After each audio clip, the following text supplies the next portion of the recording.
Há cerca de 110 milhões de anos atrás, durante o Cretáceo Inferior, um dos mais notáveis dinossauros predadores do território brasileiro viveu na região que hoje corresponde à Chapada do Araripe. Esse animal era o Irritator tungeri, um membro dos espinosaurídeos, um grupo especializado em ambientes aquáticos e semiaquáticos. E se caso esse animal, de alguma forma desconhecida, voltasse à vida? Como a Chapada do Araripe iria se adaptar e se acostumar com um predador de grande porte como esse? A Chapada do Araripe continuaria sendo um dos poucos lugares do planeta capazes de sustentar um verdadeiro dinossauro de grande porte. Então vamos analisar esse incrível animal vivendo nas terras do Nordeste brasileiro. Então, bora lá! O Irritator possuía entre 6 a 8 metros de comprimento, podendo alguns indivíduos excepcionais se aproximarem de 9 metros. A sua massa corporal variava entre 800 kg até 1,5 toneladas, comparável de um grande rinoceronte. Porém, era distribuído em um corpo bem mais alongado. A altura dele se aproximava de 2,5 metros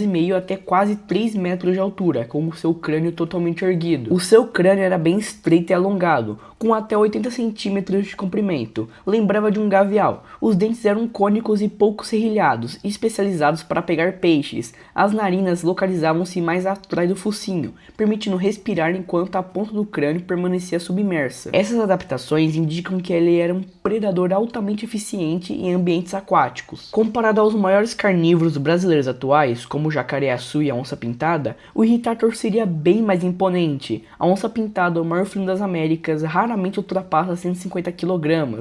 O jacaré-açu, maior crocodiliano sul-americano, podia atingir até 5 metros de comprimento e cerca de 500 kg. Ambos seriam consideravelmente menores e ecologicamente subordinados ao Irritator adulto, embora nem a onça-pintada nem o jacaré-açu vivem na Chapada do Araripe. Na Chapada do Araripe existem onças pardas, jaguatiricas e gato mourisco, porém elas não iriam fazer muita diferença, já que elas não possuem nem sequer o nicho do Irritator, que no caso seria pescar peixes, e não seriam rivais à altura de peso e tamanho, já que o Irritator é nitidamente maior. O único da região que poderia competir com presas com o Irritator é o jacaré de papo amarelo. Porém, muito provavelmente o Irritator ia enxergar o jacaré de papo amarelo como uma presa. A Chapada do Araripe moderna apresenta condições ambientais favoráveis para sua sobrevivência. Apesar do clima semiárido regional, a altitude da chapada cria um microclima úmido, com numerosas nascentes, riachos e áreas florestadas. A Floresta Nacional do Araripe, a POD, preserva uma parte importante desse ecossistema, oferecendo água e abrigo durante o ano todo. O Irritator provavelmente passaria grande parte do tempo próximo a rios, lagoas e açudes. A água teria funções essenciais na caça, termorregulação e deslocamento. Em horários de calor intenso, o animal poderia permanecer parcialmente submerso para evitar superaquecimento. Um comportamento semelhante ao observado em crocodilianos modernos. Os membros anteriores eram relativamente longos e armados com garras robustas. Essas estruturas auxiliariam na captura de presas, na sustentação em margens escorregadias e em disputas territoriais. As patas traseiras eram fortes e musculosas, que permitiam um deslocamento eficiente tanto em lugares florestais e também em áreas abertas. A sua cauda atuaria como um contrapeso em terra e como um importante propulsor na água. Estudos com espinosaurídeos indicam caudas altas e comprimidas lateralmente, ideais para natação, e ele seria o maior animal semiaquático brasileiro. A sua visão binocular proporcionaria uma excelente percepção de profundidade, enquanto a sensibilidade do focinho permitiria detectar vibrações na água.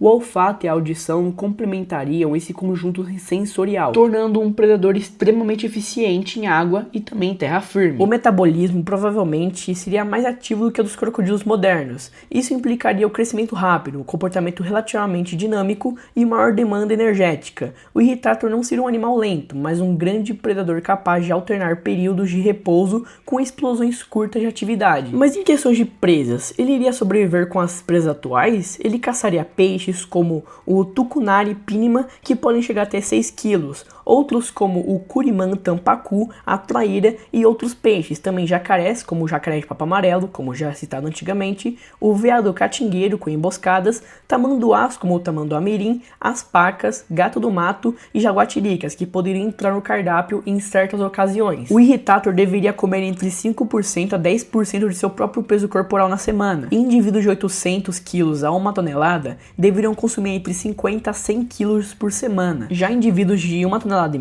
deveriam comer entre 75 a 150 quilos de carne na semana. Cada adulto controlaria um território centrado em fontes permanentes de água. Esses territórios poderiam abranger dezenas de quilômetros quadrados. A densidade populacional seria baixa, pois grandes predadores necessitam de extensas áreas para se sustentar. Os adultos praticamente não enfrentariam competição interespecífica. Nenhum predador brasileiro atual possui um tamanho, força ou versatilidade comparáveis a um irritator. Onças pintadas evitariam confrontos e áreas ocupadas por eles, enquanto jacarés seriam deslocados para habitats marginais. A principal competição ocorreria entre indivíduos da própria espécie. Os machos disputariam as melhores áreas e acesso às fêmeas. Exibições visuais, vocalizações graves e confrontos físicos determinariam a hierarquia local. A reprodução provavelmente envolveria ninhos construídos em solos arenosos próximos à água. A incubação dependeria do calor ambiental e da decomposição de matéria vegetal. É plausível que as fêmeas protegessem os ovos, como ocorre em muitos arcossauros modernos. Os filhotes nasceriam com poucos decímetros de comprimento e cresceriam rapidamente.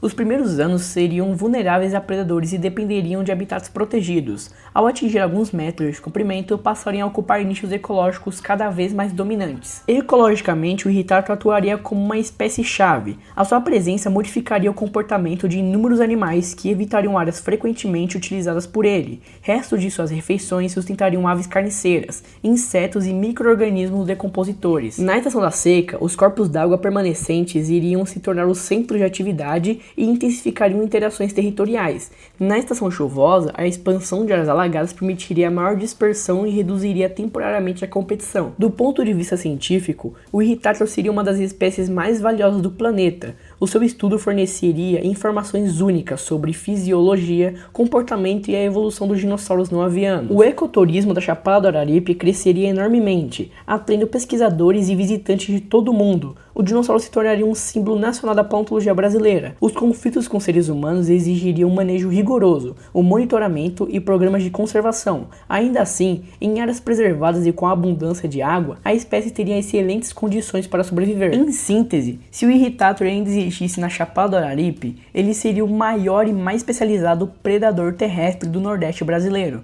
O seu porte impressionante, adaptações semiaquáticas e quase ausência de competidores, e também um papel ecológico dominante, transformariam a região em um dos ecossistemas mais extraordinários do planeta, aonde um verdadeiro dinossauro continuaria governando rios, lagoas e florestas do Brasil contemporâneo. E assim, se o irritator ainda vivesse na Chapada do Araripe, o Brasil abrigaria um verdadeiro dinossauro predador dominante de rios e florestas do Nordeste, com adaptações perfeitas para sua vida semiaquática e sem rivais à sua altura. O irritator seria um dos animais mais impressionantes do planeta e um símbolo vivo da história evolutiva da Terra. Se você gostou desse vídeo, se inscreva no canal e deixe seu like e compartilhe com seus amigos para que mais pessoas descubram como seria a vida de um dinossauro brasileiro nos dias atuais. E continue acompanhando os próximos vídeos para explorar outros animais pré-históricos e os incríveis cenários em que eles poderiam existir no mundo moderno. Mas você conhece o dinossauro mais bizarro de Madagascar? Clica nesse vídeo aqui para descobrir, ou aproveite e veja a nossa playlist de todos os vídeos do canal. E agora, falou!